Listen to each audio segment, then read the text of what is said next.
બહુ જ પાણી ભરાયું છે યાર આપણી સોસાયટીની બહાર. અને આમ તો જોઈ શકો છો પેલા અહીંયા ગટર હતી એના લીધે પાણી જતું રહેતું હતું, પણ એને ઊંચી કરી લીધી છે. અને અત્યારે મેહુલી આપણું લેવા આવે, ખબર નહીં ક્યાં જવાનું હોય. તો આપણે જઈએ છીએ મેહુલના જોડે.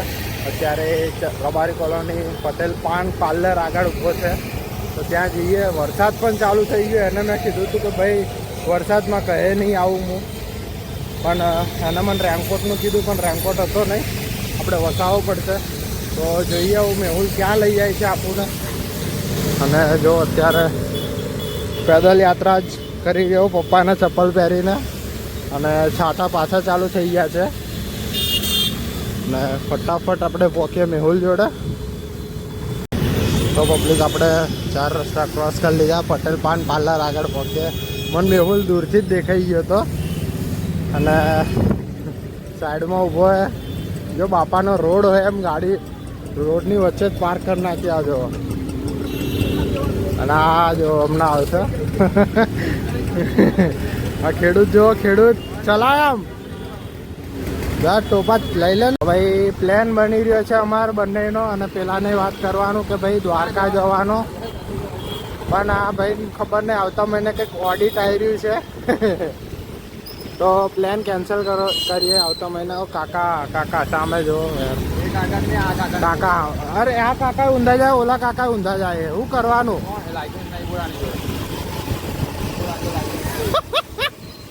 જાદે સીધી જા દે, વાંધો નહીં. 10 રૂપિયા મળ્યા મને.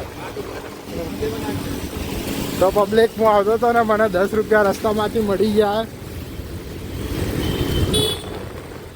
અને અત્યારે પપ્પા પણ દુકાન બંધ છે. પપ્પાની દુકાન તો ઘરે જ હતા, પણ બહાર ગયા કંઈક મને કે ભાઈ આપણી ગાડી લઈને ગયા હશે, પણ આપણી ગાડી એમને એમ બાંધેલી હતી.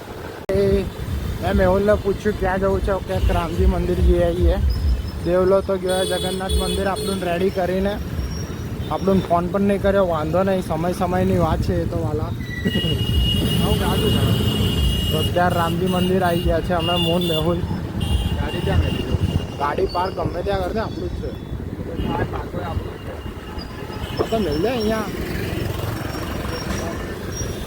તો ભાઈ ભીડ તો છે આજે બહુ જ, અને ગાડી અહીંયા મૂકી રહ્યો છે મેહુલ. ત્યાં મેહુલ આપણો ગાઈડ બની ગયો છે. અને આપણે અહીંયા એકવાર આવ્યા હતા શૂટ કરવા માટે, એન્ગેજમેન્ટનું. અને યાર આ શું છે, એરટેલ વાળા યાર બધી જગ્યાએ ફેમસ થઈ રહ્યા કદાચ.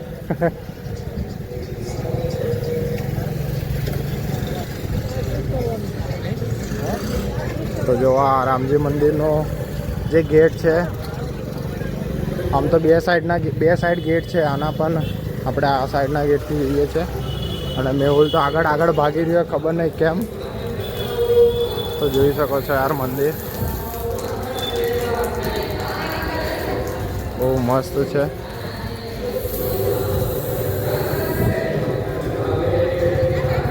અને આજ તો યાર બહુ જ ખાસ દિવસ છે.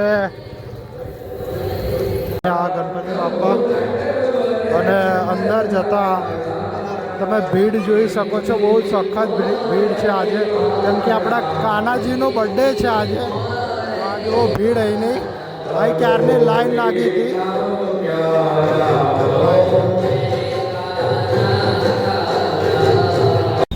અમે મંદિરથી નીકળી ગયા છે, હવે જઈએ છીએ અમે પેલા દેવના ઘરે. પછી આને છે ને હું ઘરે ખાવા મોકલું છું મારી ગાડી લઈને. જોવું 3 કાંટા છે, જોવું કેટલા કાંટા કરીને પાછો આવે છે. તો એના વરસાદ ચાલુ છે, કાલ સાંજનો વરસાદ ચાલુ છે.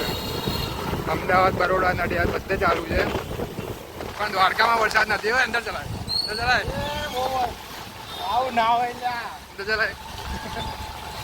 એમાં બી આ કેમેરો પાછો ખરાબ થઈ ગયો છે, હમણાં જ લાવે છે 52,000નો. ચલો અમે બસ આ દેવના બ્રહ્માણી પાર્ક, રમાબેન, મોહનભાઈ રામાણી. ગાડી તો પડી છે, પણ એ ભાઈ પોતે ઘરે નહીં લાગતા. એના ઘરે મમ્મીનો અવાજ આવે છે. ચલો અમે જઈએ છીએ અંદર. આ છે યશુ. આ જ્યારે જોશે ને ત્યારે એને રખડતો જોઈએ. જો ભાઈ જિંદગીમાં રખડવાનું ઇમ્પોર્ટન્ટ છે.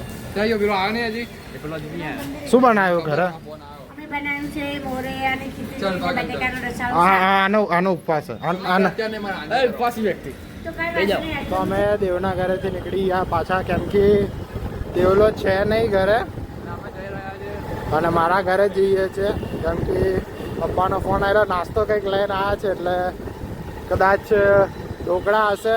આ જો અમે સુનિલના ઘરે જઈએ છીએ. પાણી કેટલું બધું છે. કીધું મેં કીધું એનાથી ઘર અત્યારે ખાલી કરી દે, આપણે બીજે અત્યારે જતા રહીએ સામાન લઈને. જ્યાં સુધી વરસાદ ચાલુ છે ત્યાં સુધી પછી પાછો આવતો રહે છે. એટલે એને છૂટતું નહીં. Swimming pool.